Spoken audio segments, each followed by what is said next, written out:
Good afternoon. It's what's happening in John's shed. I've just set the camera up as close as I can within reason. I'm just going to have a look at the valve gear on the Velocette Valiant.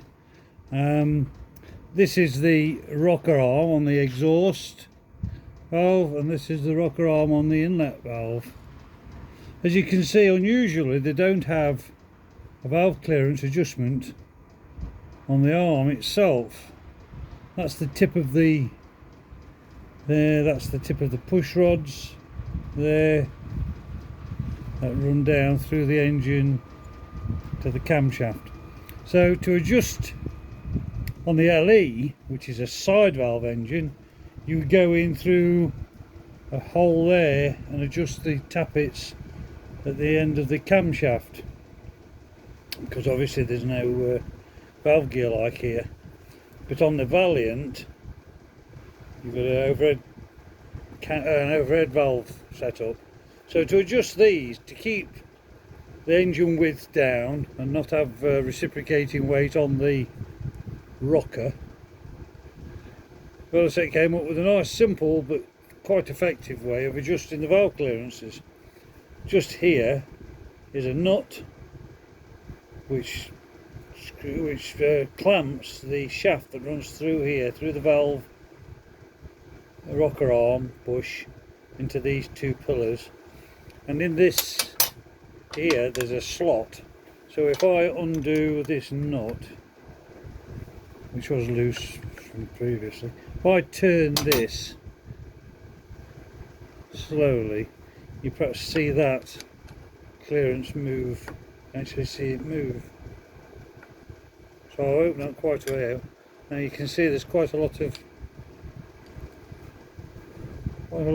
movement there. Obviously too much.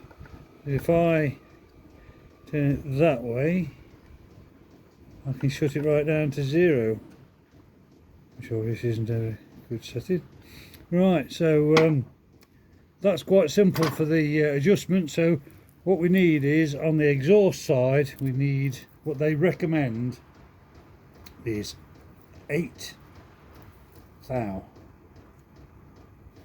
So where are we now? That's 9 thou, so that's miles too much. So if I can find in my bundle of, there's a 7, there's an 8.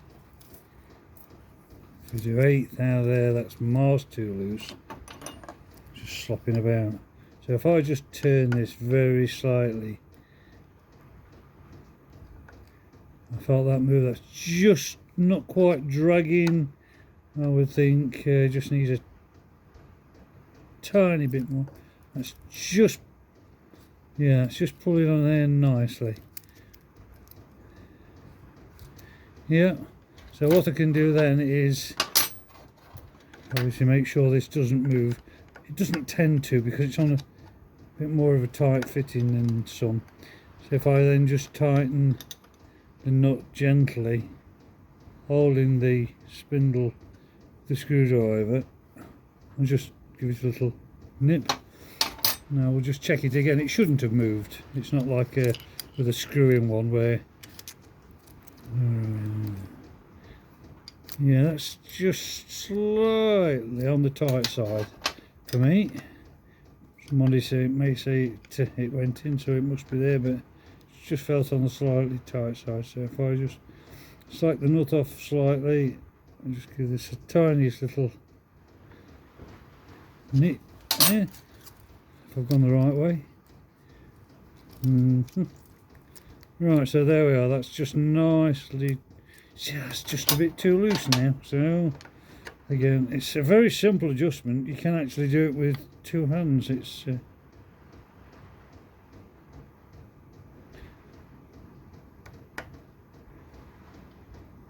that's right. That's too tight now. So as you can see, it's quite a simple process. It's just a matter of getting it exactly right. And while I've got the engine here, so easily got, oh, that's yeah, that's nice. That's just nice. So that clearance is done now. That's on the exhaust. On the inlet they recommend 6. I've got 7 there. Let's see what that's like. That's tight. So we'll get a 6th thou feeler. I don't try. I worked in thous for many years, and then when I went away from it and worked in metric, I found it very difficult to jump back again. If I'm working in one or the other, I'm okay, but I find it difficult to jump from one to the other.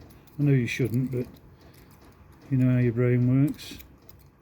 So that's a really, well, that won't go in it. That won't go in.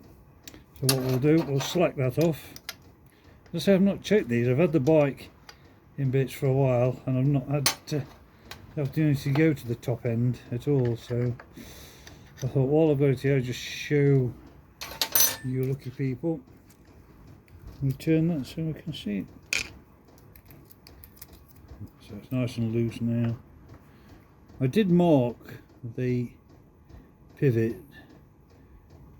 before I started with the scriber, just so I've got a datum just in case.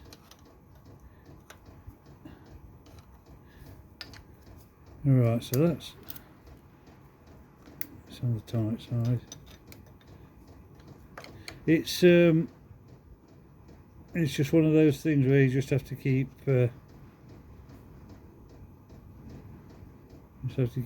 playing with it until it's to your liking. Yeah, that's nice there. Right, I'll just nip that.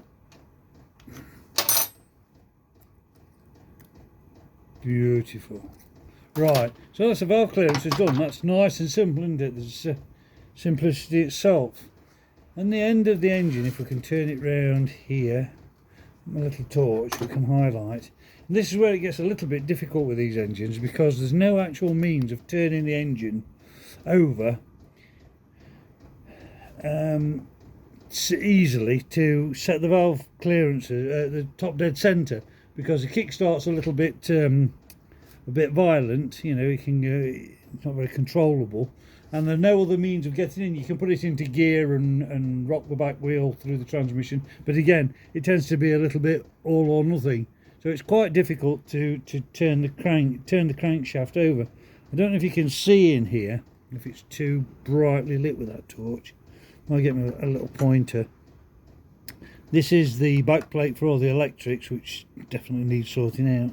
But inside here you can see the brass flywheel, and where my pointer's pointing, there's a centre punch mark. I've highlighted that with a highlighter pen, and next to it somebody's scribed T, which is top dead centre.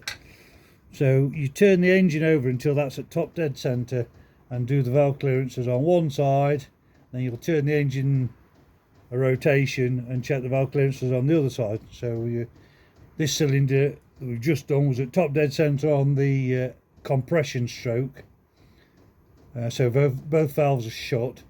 So once I've done that, I've turned the engine through 180 degrees, and then I'll do the other side at top dead centre when that cylinder's both valves are fully shut on its compression stroke.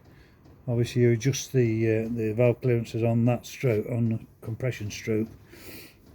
In the centre here is the advance and retard unit, mechanical one. That's the contact breakers there, on just a normal little cam that rotates behind this.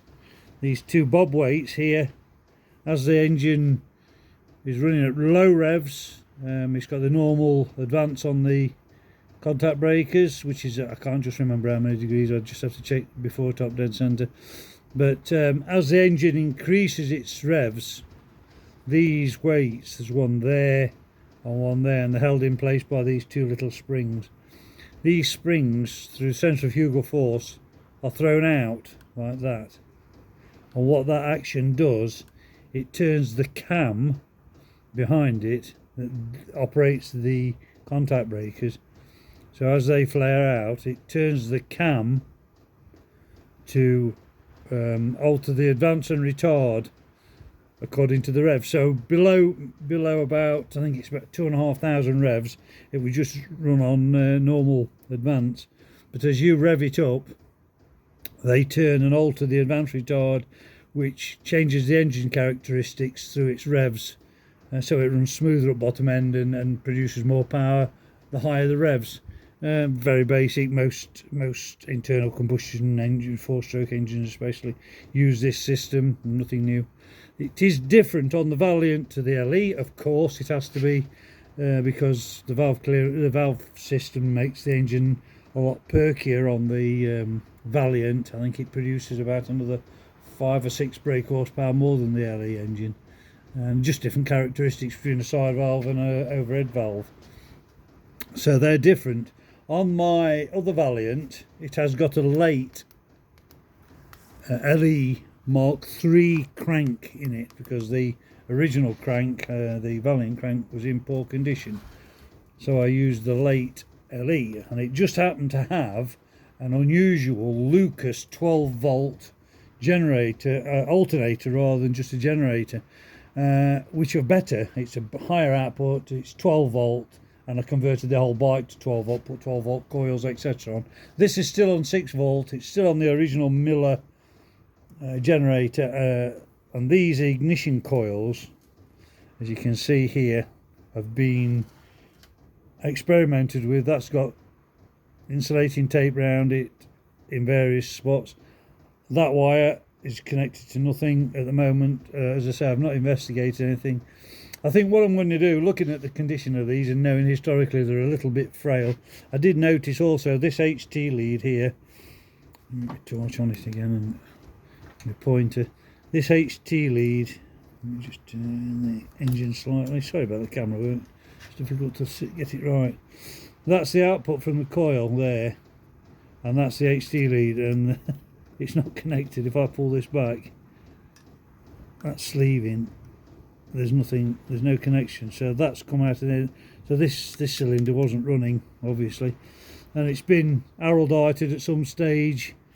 It's had some soldering repair here. This is covered in araldite and insulating tape, so it's looking a bit frail. I think what I'm going to do with this engine is the same as I've done to the other one, is convert it to just contact breaker ignition, and I'll get a 12 volts dual output coil, a modern one, and put it on and just run it, just coil and points with a condenser, just straightforward, straight off the battery. Some people use the electronic system, which is very good, but I'm a bit tight and I can't see the point in complicating life with something I can't repair. I'd much rather play about with a set of points at the side of the road if it packed up, rather than an electronic system. I have absolutely no idea how it works, but that's just me. I mean, the electronic systems must be good. That's loose as well, look. So it does need a good looking at. I haven't got to this bit yet. I just thought I'd show you the valve clearances, valve setup, because it's quite interesting on these. I don't know whether other vehicles use this over this eccentric adjustment. I don't, it's not familiar on anything else I know of. One thing I have noted, you may have noted as well, just here, around the end of these rockers, I think you can actually see that. If I just take this camera up so it's looking down there a little bit more, on there and there, on the tip of the actual rocker arm, there and there, and on here, on the extremities, somebody's ground material off there and there, and on these ends here, they're steel. And what that's an old tuning trick, and there, an old tuning trick I used to do on Minis many years ago. Well, done one within the last couple of years on my Cooper, but you removed weight from these extremities, including on the Mini one. You'd include taking weight off the actual adjuster screw, and the locking nut, you would halve that in thickness to remove, and the metal tips on the push rods, both ends, you would teardrop those on Minis, and reduce the weight, you'd find the lightest one of the whole set, modify it, lighten it, and then do a comparison weigh on a little set of scales, and do all the rest of the same weight. Same as the push rods, you'd lighten all the push rods, take the ends off, teardrop them, both ends, and remove weight, as I say, down to the lightest one, and remove weight from the whole valve train. It sounds very minuscule amount, but it's all reciprocating weight, and when you're revving an engine, I think these little Valiants rev to about 7,000. I wouldn't like to very often, but the Minis certainly did. When you're got reciprocating weight, 7,000 revs, it's got to go forward and come back 7,000 times a minute. If you've got less weight, it tends to do it quicker, and you don't get valve bounce. The higher revs, the valve springs can cope with the return of it. So somebody's been playing about with this and done it on the other cylinder as well. I don't know how well they've done it. As I say, I haven't investigated very closely. It looks okay. Velocette used to like to put duralumin push rods in and put steel ends with stellite tips on them. You think aluminium push rod, my god, but it works beautifully. I think all the Velocettes use that system.